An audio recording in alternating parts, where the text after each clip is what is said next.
अस्सलाम वालेकुम लो जी वधिया पता my name is Mohammad Goriyal Jatt and welcome to my YouTube family. दो चीज़ हैं, एक तो मेरी ट्रेन मिस हो रही है, ट्रेन मिस हो गई तो मुझे 157 वाली पकड़नी पड़ेगी जो कि मुझे 3:30 बजे जॉब पे पहुंचाएगी और मुझे 3 बजे पहुंचना और मैं लेट हो जाऊंगा। दो चीज़ें थी जिसकी वजह से मैं प्रॉपर वीडियो नहीं बना सका। टॉमिंग में काफ़ी ज़्यादा प्रॉब्लम हो चुकी थी। मैं डॉक्टर के पास गया और वहाँ पे मेरा हेल्थ इंश्योरेंस कार्ड नहीं बना था। तो जो कि स्टूडेंट्स आते हैं न्यूली ऑस्ट्रेलिया में, तो मैं उनको ये प्रेफर करूँगा कि एटलीस्ट वो पहले एक student card, health insurance card बना लीजिएगा। वो आपको ऑनलाइन अप्लाई करना पड़ेगा। जब आपके पास अपना हेल्थ इंश्योरेंस मेंबर नंबर होगा तो उस वजह से आप अप्लाई कर सकेंगे और 1 या 2 वीक के आपके वो पहुंच जाएगा जहां आपने एड्रेस दिया होगा। तो वो अप्लाई कर लीजिएगा, वो बेस्ट है। मेरा वो नहीं बना हुआ था तो जिसकी वजह से मुझे $100 की ठोक गई। तो मुझे लग रहा है कि ये आलमोस्ट सारी वीडियो मेरी ट्रेन के अंदर ही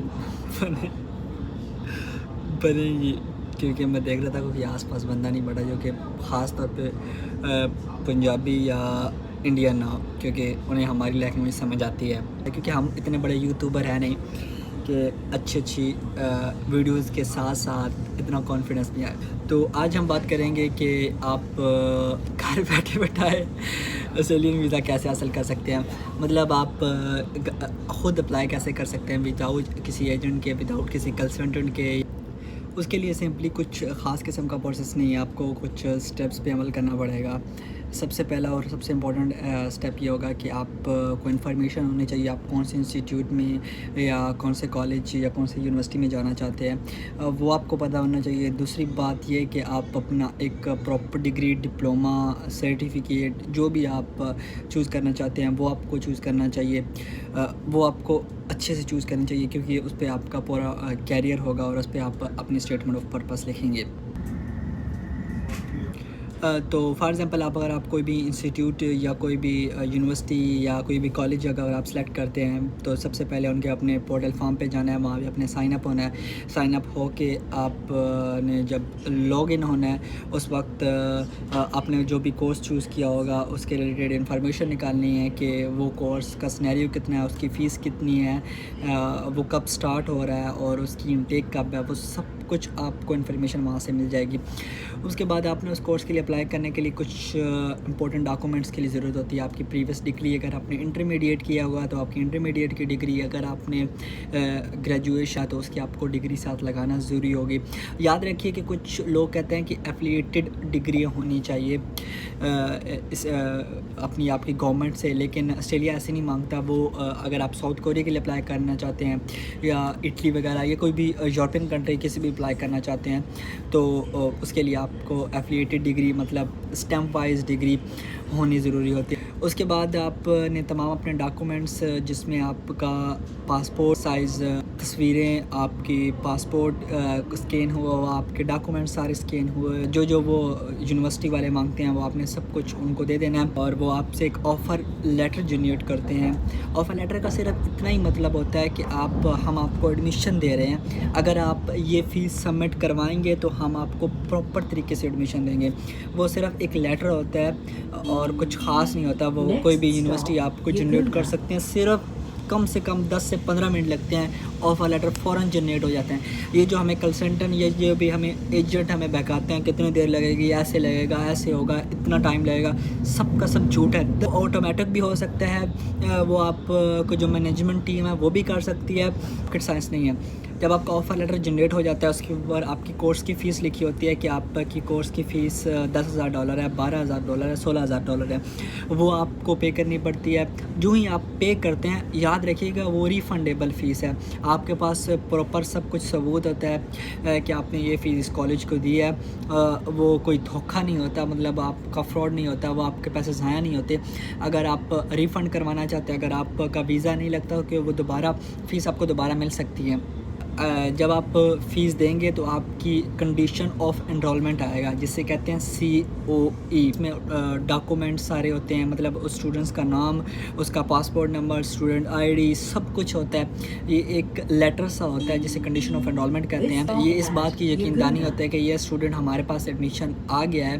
इतनी मुश्किल बात नहीं है कंडीशन ऑफ एनरोलमेंट लेना या ऑफ़र लेटर लेना। अब आपने यहाँ पे करना होता है, आपने अपने सारे डॉक्यूमेंट्स कलेक्ट करने होते हैं, जिसमें आप की डिग्रियां सारी के ज़रिए से एम्बेसी वालों को सेंड करते थे, लेकिन अब ये हुआ है कि आपने सिर्फ स्कैन करनी है सारी डिग्री, अपने पासपोर्ट सारे स्कैन करने हैं। अगर आप SOP लिखते हैं, स्टेटमेंट ऑफ पर्पस, वो स्कैन करनी है और डायरेक्टली एम्बेसी वालों को सेंड करते हैं और उनकी फ़ीस पे करते हैं, तो वो आपको वीज़ा ग्रांटेड या वीज़ा रिफ्यूज़ल के बारे में बता देते हैं। एम्बेसी को डॉक्यूमेंट्स देने के लिए आपको सबसे पहले तो COE condition of enrolment, offer letter, ये आपको ज़रूरी होता है।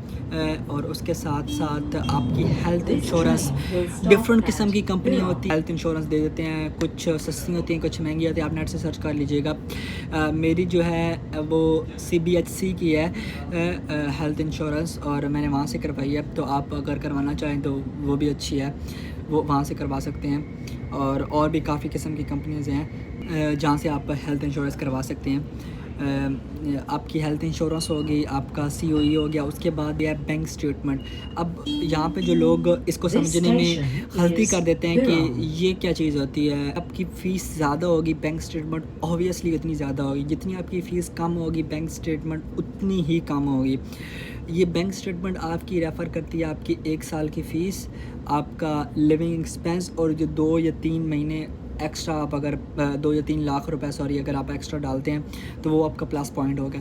ये तमाम पैसे मिला के आपकी बैंक स्टेटमेंट को रेफ़र करती है, ठीक है। बैंक स्टेटमेंट फॉर एग्जांपल बन गई 25 लाख की, 30 लाख की, 40 लाख की, 45। बैंक स्टेटमेंट के बाद आपने इस बात का प्रूफ देना है कि आपके पास पैसे कहाँ से आए, अगर आपका गार्डियन कौन है, तो आपका पेरेंट्स अगर आपकी एग्रीकल्चर करते हैं तो उसका आपको सबूत देना पड़ेगा कि ये हमारे पास ज़मीन है, तो मेरे बाबा या मेरे अब्बू। उसके बाद जो आपको एग्रीकल्चर में है और ये उनका प्रूफ है, ये उनकी इनकम स्टेट है। अगर आपकी अब्बू गवर्नमेंट जॉब करते हैं तो आप उनके पास उनकी कंपनी में जाएं, उनके ऑफिस में जाएं और वहाँ पे उनकी सैलरी स्लिप और इस बात का सबूत लेके आएँ कि ये वाकई उनके पास जॉब करते हैं या नहीं करते हैं। स्टेटमेंट ऑफ पर्पस कैसे बनाते हैं, जिसे कहते हैं SOP।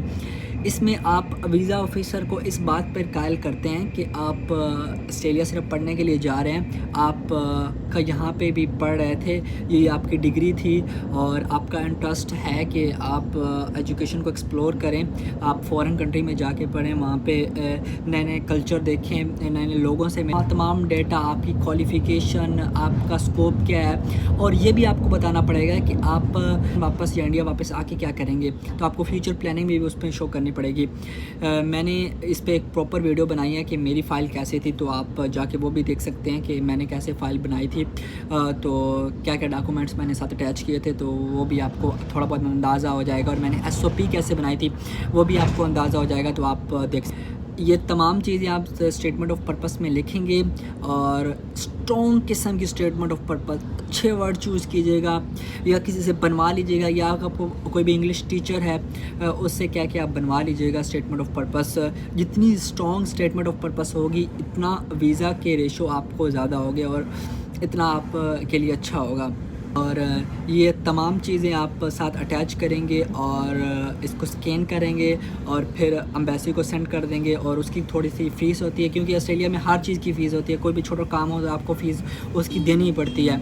तो जो ही आप फ़ीस देंगे उसके बाद आपको तकरीबन 1 हफ़्ते में या 1.5 हफ़्ते में आप को जिस मेल पे आपने सेंड किए होंगे उसी मेल पे आप को आ जाएगा कि आपका वीज़ा ग्रांटेड हुआ है या रिफ्यूज़ हुआ है। ये सारा ऑनलाइन सिस्टम होता है। बार बार कहता हूँ, कंसल्टेंट और एजेंट आपके डर से खेलते हैं। जितना आपके अंदर कॉन्फिडेंस होगा चीज़ों को ख़ुद करने का, उतना ही आप चीज़ों को एक्सप्लोर कर पाएंगे और इजीली ख़ुद टैकल कर पाएंगे।